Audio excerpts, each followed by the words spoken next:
most of our knowledge about early developmental events or embryology has been derived from using the mouse as a model because it's easily accessible and amenable to being genetically modified. However, in our study, we have for the first time applied functional genetic models to cattle embryos. In our paper, we describe some critical differences during early mammalian development between mice and cattle. So far, all work has been done on the mouse.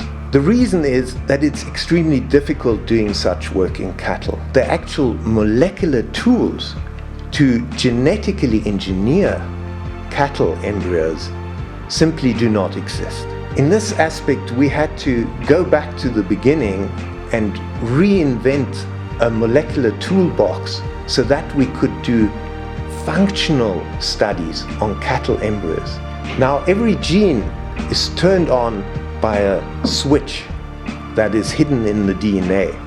We exchanged these switches for a critical gene, so we used a mouse switch in cattle and a cattle switch in the mouse. And then we examined whether these behaved in an identical way to their native organism.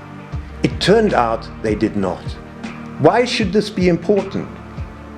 Well, not only does it mean that the mouse isn't always the best mammalian model, but that we need to look also at other mammals to understand early developmental events.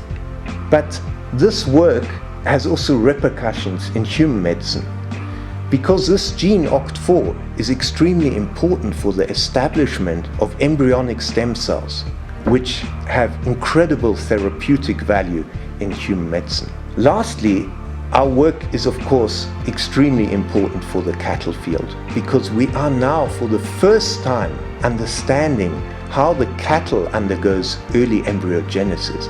And clearly we cannot go on using the mouse as a model for cattle and to understand why we get such high levels of embryonic death in dairy cattle.